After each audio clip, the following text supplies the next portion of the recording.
महोबा में झांसी परिक्षेत्र के उप परिवहन आयुक्त डीके सिंह ने एआरटीओ कार्यालय का निरीक्षण किया। इस दौरान उन्होंने विभागीय कार्य प्रणाली का फीडबैक लिया और कर्मचारियों को आवश्यक दिशा निर्देश दिए। निरीक्षण के बाद पत्रकारों से बातचीत में उन्होंने कहा कि यह दौरा परिचयात्मक बैठक का हिस्सा है। वहीं बुंदेलखंड में बढ़ते सड़क हादसों को लेकर चिंता जताई और इन्हें रोकने के लिए सख्ती अभियान चलाने की बात कही। महोबा से इस्राइल कुरैशी की रिपोर्ट।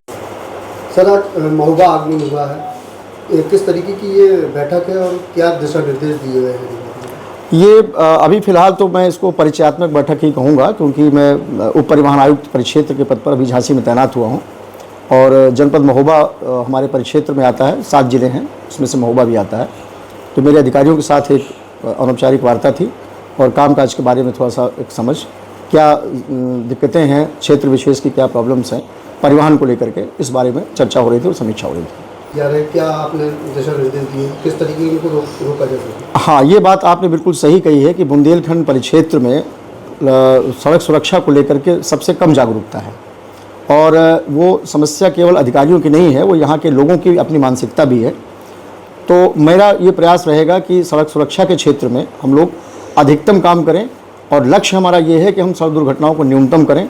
जैसा कि हमारे माननीय मुख्यमंत्री जी का भी निर्देश है कि कम से कम 50% सड़क दुर्घटनाओं की संख्या में कमी आनी चाहिए और वो तभी आएगी जब आप लोग, सब लोग, पत्रकार बंधु, हमारे क्षेत्र की जनता, स्टूडेंट्स, शिक्षक, सभी समाज के सभी तबके के लोग इसके लिए जागरूक होंगे।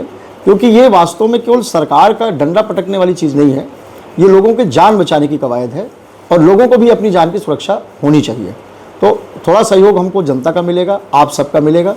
तो हम अपनी पूरे संसाधनों का उपयोग करते हुए और अपनी सारी शक्ति के साथ ये प्रयास करेंगे कि सड़क दुर्घटनाएं कम से कम हों और दुर्घटनाएं हों तो उनमें मौतों की संख्या को न्यूनतम किया जा सके। किस तरीके की रूपरेखा तैयार की जा रही है? रूपरेखा इस तरह से है कि हम सबसे पहले ये चाह रहे हैं कि हम इसको प्रवर्तन की सख्ती से पहले एक बार जागरूकता का एक अभियान चलाएं पूरे क्षेत्र में और पूरे परिक्षेत्र में सभी लोगों को जोड़ करके, इवन गाँव स्तर तक के लोगों को जोड़ करें, जिला पंचायत पर, ब्लॉक स्तर पर, ग्राम पंचायत स्तर पर लोगों को अवेयर करें। चलना उन्हीं को है, सड़कें उन्हीं की हैं और हम तो सड़कों के पहरेदार हैं।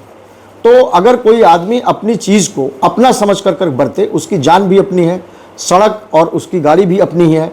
हर चीज़ की सुरक्षा के लिहाज से अगर वो यातायात के नियमों का पालन करेगा, अगर हेलमेट लगा कर चलेगा, सीट बेल्ट लगा कर चलेगा। जैसे अभी ठंडी आने वाली है, सबसे ज़्यादा दिक्कत इसमें आती है कि बहुत सारे हमारे गाँव के जो ट्रैक्टर ट्राली हैं या इस तरह की जो गाड़ियाँ हैं, लोडर हैं, उन पर पीछे रिफ्लेक्टर टेप नहीं लगा होता और अभी कोहरा शुरू होगा, आगे आने वाली गाड़ी दिखती नहीं है।